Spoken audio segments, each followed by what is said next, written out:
All right. What? That was you. You're about to pee. Oh. All right. When you heard that Sharon said that she wanted to join the Navy, Oh, I'm not included. what was your reaction to that? I thought it was ridiculous. The Army. Well, okay, go back. When I decided She was going to be in the Army. when I decided I was going to the Army, what was the reaction? I thought it was ridiculous. Yeah. I laughed. Absurd. I You'd thought. never make it. And why is that? That girl that couldn't keep her mouth shut and always had to contradict everything that everybody said. And where'd you get that from? Silent generation. Rich, what was your reaction when you heard that your baby sister? I was shocked a little bit, you know. I don't remember a specific. There was If you make it or not. description to me was that food was flying at the dinner table that night. Out of Out mouth. of your mouth, you were laughing so hard. And then it was an entire, Does that sound about right? It was an entire thing of Private Benjamin jokes. You remember Private Benjamin? Yeah. Oh, it was a I don't remember whole that. thing. And you know what? Sounds like me, but That's why I went in. I am telling you progress right level. now. You're welcome. That's No, why you're I kidding. joined. It was No, that you're night. kidding. It was your reaction. I don't remember yours so much. I just remember Dad and you. It was laughing, food spitting out of your mouth. It was, there's no way, Private Benjamin jokes. And I called up the recruiter the next day. I was like, all right, I'm in. You didn't. I did. No, you didn't. You got the story all I wrong. know. Are you No. telling me my own story is wrong? Silence! Your story is wrong. No. It is You not wrong. wanted to go in the Army so bad. Yeah, you wanted to You get wanted in the Army, and I was in the bedroom with you, and it was No. on a Saturday morning. No. You weren't got going a to go to the phone Army call, first. And you Because got a they phone weren't gonna call be from there. I want to hear Navy Barb's story. She's recruiter. silent. All right. You got a phone call from the Navy recruiter. Okay. And I said, Sharon, who was that? Well, that was a Navy recruiter. Okay, but I you're said, going forward. So you were fast forwarding like 7 months. What happened was I was sending away for college brochures. I was going to be a theater major. I was very into theater or journalism. It was like one of the two. I liked writing and I liked theater. And the Army, because I was clearly in a socioeconomic status that did not lend itself to college and didn't get stellar grades, so not going to be getting scholarships. So I was hot on their list. So they kept calling, and this Army recruiter shows up one day, knocks on the door. Do you guys know this? No. Because I how was gone. I was unreal gone at this point. is that this man shows up at our door. And then I am not a confrontational person, so I could like hang up the phone on someone, but like he's there, and I'm like, okay, I guess I'll talk to you. And so he brings in this like duffel bag of brochures, and he sits down in our living room, and you're gone. I'm the only one home. And it's like, well, what are you going to do in college? And I was like, well, I'm going to be a journalist. He's like, you can do that in the Army. And I was like, get the fuck out of town. Pulls out a brochure of journalism. And I was like, well, no. I want broadcast journalism. I want to be on TV. And he's like, we can do that. Duffel bag of brochures. Pulls out, and sure enough, there's like somebody in their BDUs in front of a big old broadcast camera, and it's a broadcast journalist rating. But these are two different ratings in the Army. You could be a print journalist or you could be a broadcast journalist.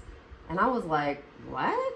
And then he started talking to me about how much better this would be for me to get trained in the Army and then get a degree, which the Army would help pay for. I'd be so much better off than those who are just going to college.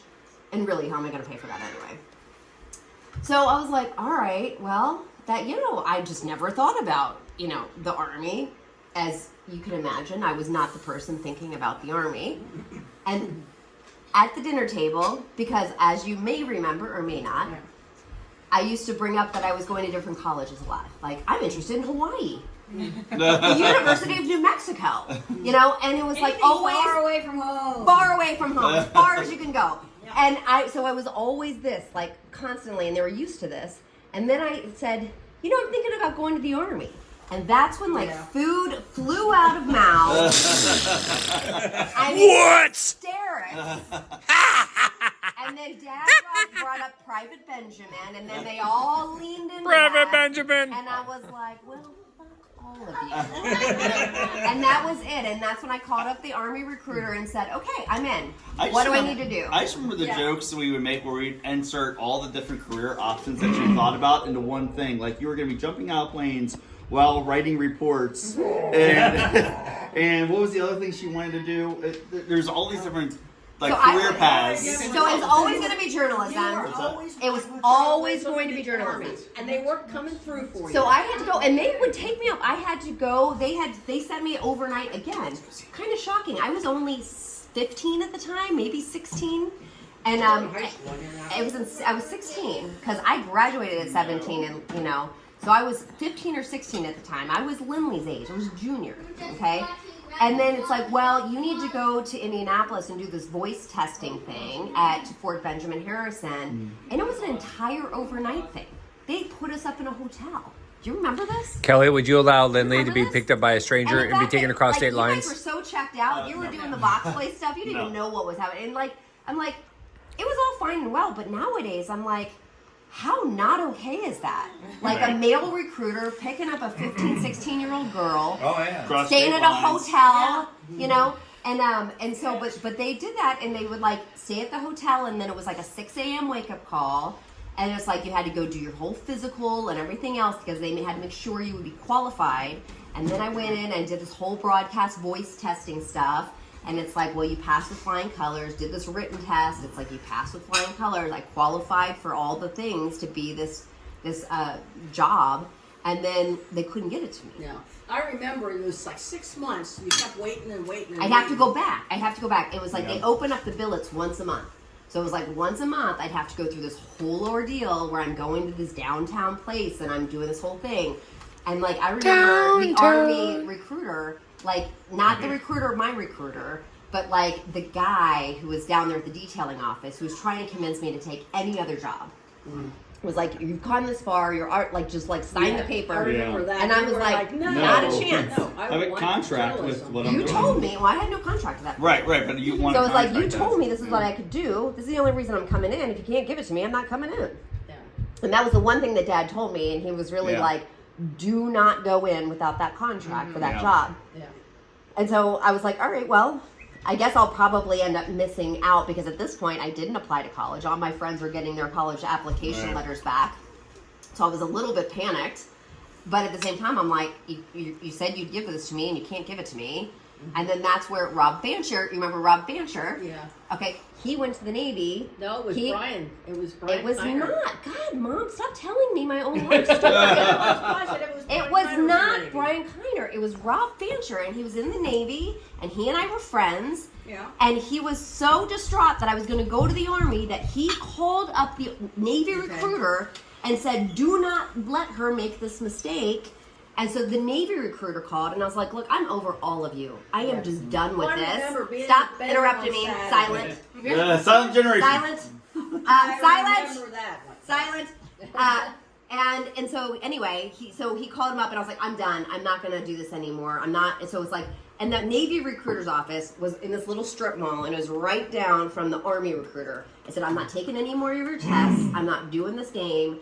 Go get all my records, and then give me the job, or don't call me again. And sure enough, they went down to the Army recruiter's office, got all my records, all my tests, everything qualified, because by the way, the Army and the Navy share the same schools. Exactly. Okay, and then he also couldn't get me the job, so then he had to pull in a favor and called his friend who's at the detailer's office in Washington, D.C. and said, can you pull me a billet for the next year? And said, okay, well, are you willing to sign in, but you don't get to leave for 8 months? And I was like, are you guaranteeing me the job? You went to him, you said, Yeah. okay, I will go see you. So the next time you heard from me was when I called Dad and said, Dad, I'm signing into the Navy, but you need to come down and sign the paperwork. Yeah, but I remember that because he called you, it was a Saturday, and I said, who was it on the phone? You told me it was the Navy recruiter, and I told him no. I said, Sharon, what is wrong with the Navy? Your father was Navy, your uncles were Navy, everybody was Navy. So what is wrong with the Navy? And your comment was, I don't like their uniforms. No, that's true. And they made me cut my hair, and my hair was down to here. I do remember that. And their uniforms are ugly, and they made me cut my hair. What Yes. is wrong with a beautiful uniform? No, What are you oh talking God, it was about? hideous. But at that You point, said, I don't like the blue shirt and the dungarees. That's what the dungarees were hideous. They were from the 1970s, and it was 1992 or 3 at that point. Okay. So then yes. you said, we said, go and talk to him. And then you said, okay, I will. That's when you went down there. And it was like, to don't mess around. Like, I'm not going to do this. I don't even want to go into the Navy. That wasn't ever my Well- decision. But he ended up getting the job, and that's when I was like, all right, fine. Okay, this is what my part of it. All right, let's hear what your story is. Because you told us, you came home and you said, I signed up. But you have to go in and talk to him. So he said, it's up to you, Mom and Dad, you gotta go talk to him. So we left the house and we went over to the Navy recruiter. Is that soup still on? And we Sounds like it. he said to me, It is. he said, your daughter really impressed me. He said, she came in to my office Knew and, exactly what you and wanted. she's standing there at my desk and I'm sitting down and she says to me, I want journalism. If you can't give me journalism, don't waste my time. Truth. Truth. And that's when he went into the office and pulled the, the thing where he could get you journalism. He said, I got it for you, 9-month deferred. And you signed on the dotted line. Yeah, that is true. Yeah. That is true. And then Dad had to come down, and he had to sign because I was underage. Right. Yeah, And then what happened? and that was it. Then you Rest went is to history. work, and then Alice School went to work, and she's doing this sales job on the road. Environmental activism. Okay. I was a door-to-door canvasser for an environmental activism organization. What, $3 an hour or something ridiculous. But anyway, you didn't want to live at home no more. You wanted to go live down. 100%. You didn't Why want would that be? What could possibly be wrong with our home Okay. growing up Sharon, and make you want I to mean, she leave? didn't like to not throw wet towels on the wood floor. She didn't like to have dirty dishes under her bed and dirty clothes thrown all over the floor. She was really upset like that she Ethan. couldn't live like Sounds like that. so, yeah. And, Exactly. Depends on the family. and then, so she said, I want to go live down in by Clifton. by the Children's Melanie. Hospital. Yeah. Okay, Oh, down there. like Clifton, Jefferson House. Clifton, and all yeah, that okay. stuff. And it was a 3-story building, and she was going down there with Melanie to stay with Melanie. And Melanie's brother had the apartment downstairs. They had the apartment on the 3rd floor. I don't know who was on the 2nd floor. It was other friends from school. But Yeah. there was a whole bunch of them in this. You had a shared a kitchen, whatever, but they each had their own Yeah. floor, okay? And she's earning, $3 an hour. And she comes home and she says, who the hell is this FICA taking all my money? We said, well, that's the poor people that we're, working to support. You know that, don't you? Well, I don't like it. And then she comes home and she said, damn, I said, I'm working and all I can do is pay the rent and pay for my food and there's nothing left to live on.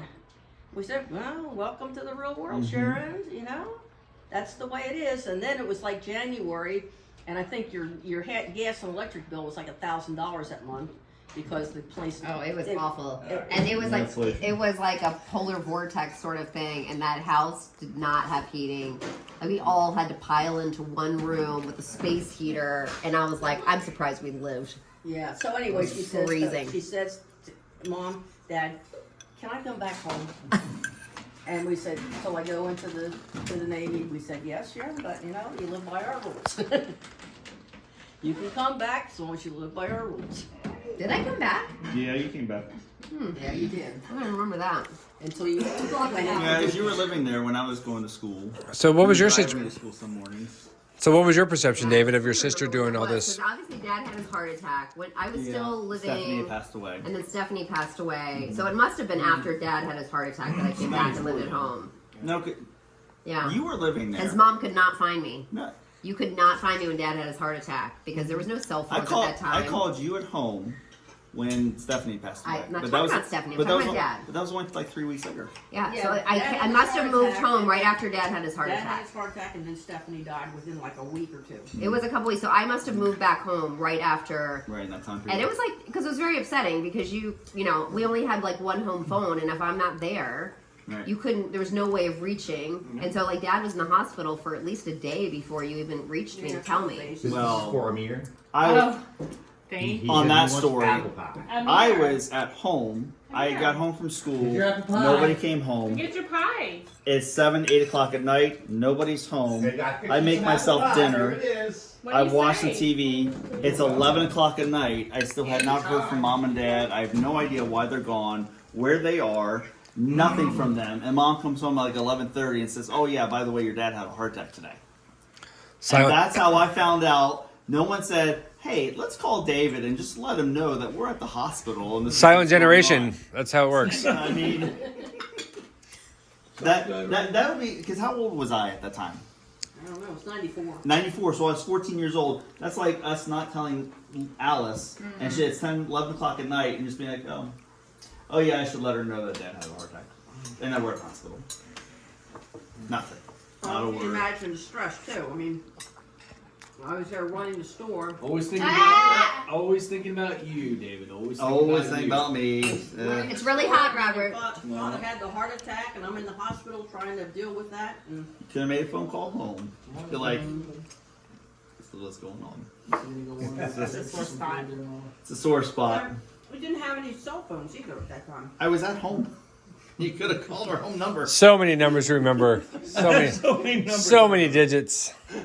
Hard to keep track of all of I that didn't mean to go there with it. in order. Sore spot. So Sharon, did that Navy thing work out for you? You know, it did end up working out for me. And what are you doing now? You're making bisque and can you give me a drink? Serving your husband.